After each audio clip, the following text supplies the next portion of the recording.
Hello and welcome to the Hermitage. My name is Helena Nazarian and I'm with the Education Department of the museum. Today we're going to see a special exhibition devoted to Vigilius Eriksen, the portrait painter to the Russian Empress, Catherine the Great. Vigilius Eriksen is one of the few 18th century masters to make a name for himself outside his native land, Denmark. And in this exhibition, the Hermitage brings together no less than 10 museums collections and private collections to mark his milestone anniversary, 300 years since his birth. In this exhibition, we're going to tell you about some of the amazing new discoveries of his life and work.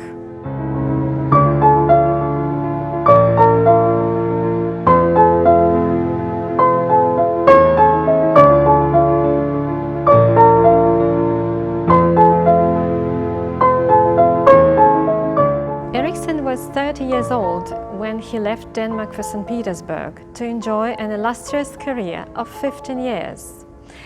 He started out during the reign of Empress Elizabeth Petrovna, and he had a lucky chance one day to attend a dinner and to actually make some sketches of her from life. The Empress, nearing 50 years old, felt increasingly unhappy about the way she looked in the portraits.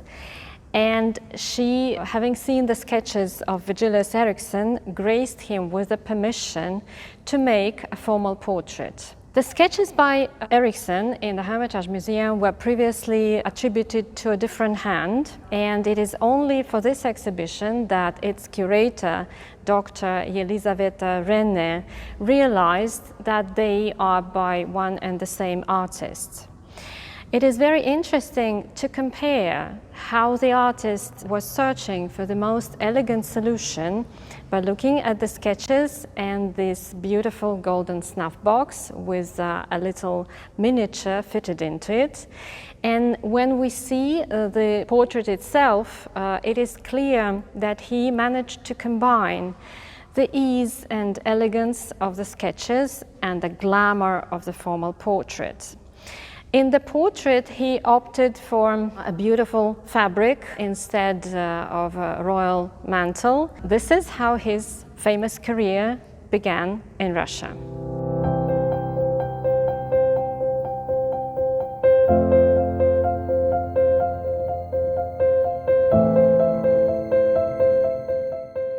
Eriksen decided to make the artist's journey to Russia because he was bitterly disappointed with his prospects in his native land.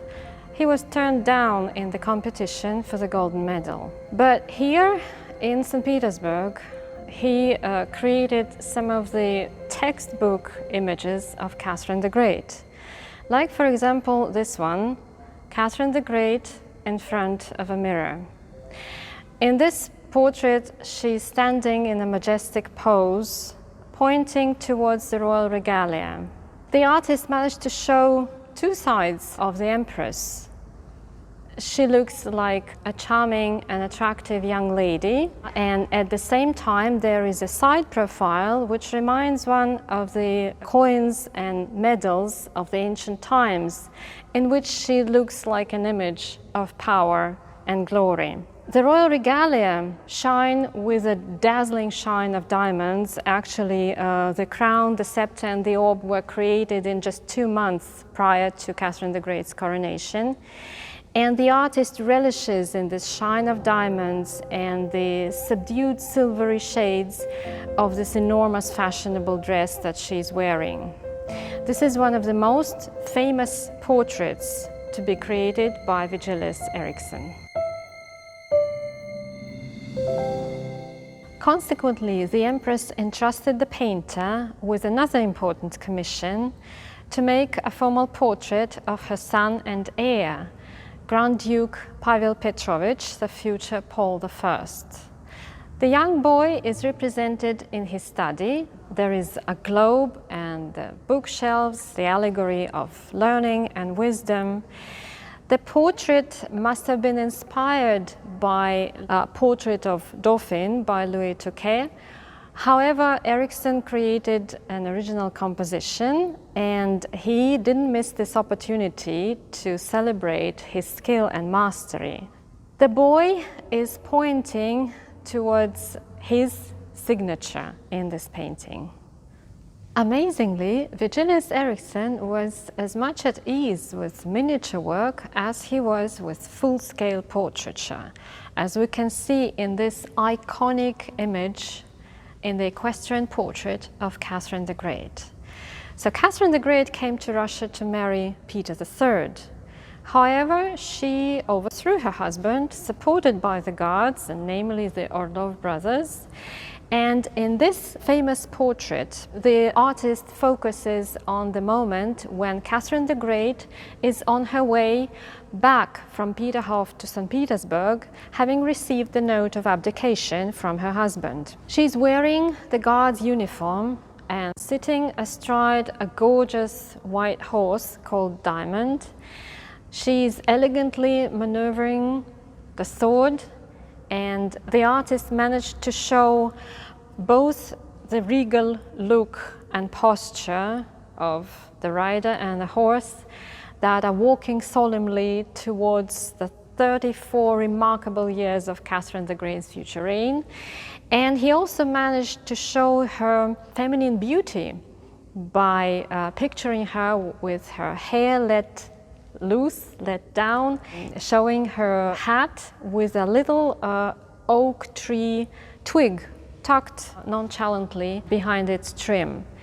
The oak tree is the symbol of royal power, and it's on the trunk of the oak tree to the left of the horse rider that we can see the date of the famous coup d'etat, June 1762. Vigilius Eriksen was very proud of this composition that is original to him.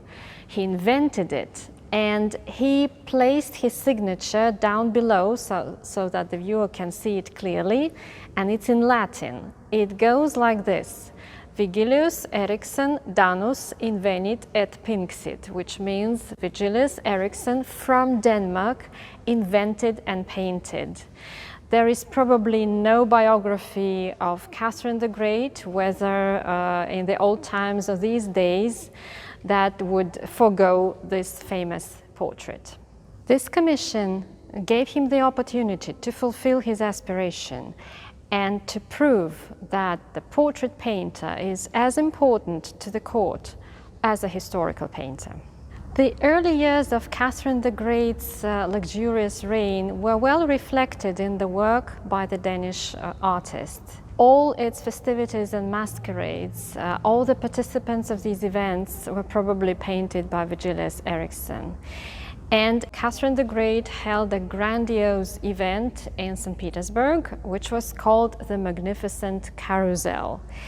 And here in the Hermitage we have two portraits of the Orlov brothers that are called carousel portraits. Carousel is a sort of a tournament, half theatrical, half military championship, where the participants compete in horsemanship, ladies included. It originated in the Middle Ages and the Renaissance time, but during the 18th century they were more of a masquerade and a beautiful parade. The participants were divided into teams called quadrilles, and in St. Petersburg there were 4 quadrilles: the Russian, the Slavs, the Romans, and the Indians.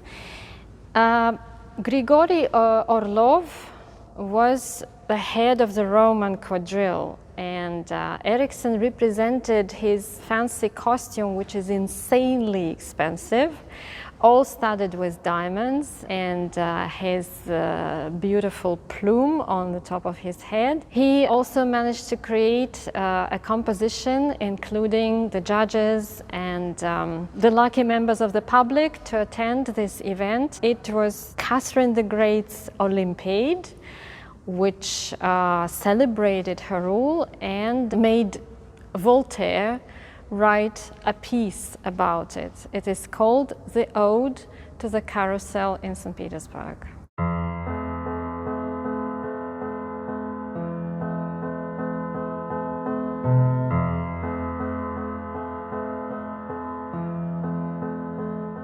The famous equestrian portrait of Catherine the Great and the two enormous carousel portraits of the Orlov brothers went on display into Catherine's Hermitage for all her guests to admire. But that was not the only thing that they were surprised to see in her Hermitage.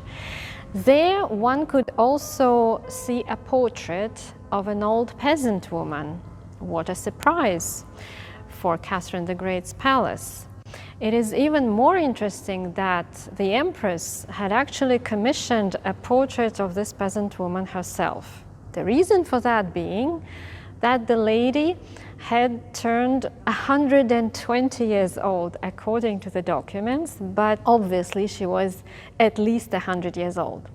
Centenarians are as rare these days as they were in those times, but there was another reason for Catherine to order her court painter Vigilius Eriksen to make a portrait of this woman. She wanted to stress that her concern for the well-being of the peasants is paramount. The old peasant woman from Tsarskoye Selo is shown with some of the members of her family, her sons and a daughter. And here comes another amazing discovery. The exhibition curator, Dr. Rene, remembered about a document of this commission by Catherine the Great. And in that document, she researched specifically for this exhibition. She was actually able to put the name to the face, literally, of this old peasant woman.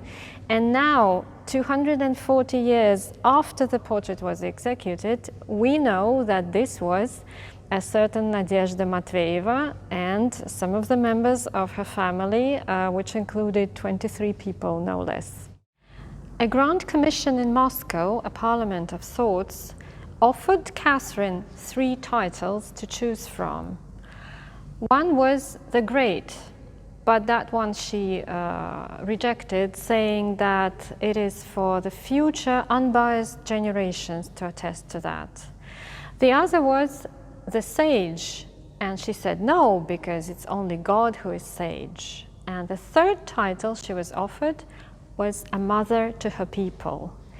That one she accepted, saying that it was her utmost duty to care of the people that God had entrusted her with. In this iconic image, Eriksen managed to capture just that, a loving mother to her nation. Catherine is shown in the so-called Slavic dress. There is no mantle or crown on her head. Her headpiece is a kokoshnik, which is a Russian peasant woman's traditional dress, in this case lavishly embroidered with pearls, as is the dress, but the dress is comfortable and she's also wearing a warm, cozy, sleeveless jacket.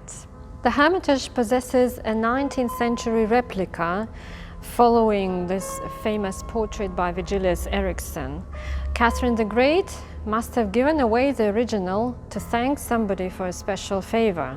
That was famous Dr. Dimsdale, who performed the smallpox inoculation on Catherine and her son. The image of Amazon-like Russian Empress riding her horse has become one of the truly iconic pieces in Eriksen's work. And by this, he has proved that he was so much more than a portrait painter. He was a truly historical painter. We at the Hermitage hope that the new discoveries made for this exhibition will promote further study of this Danish painter who enjoyed a particular favor of the Russian Empress.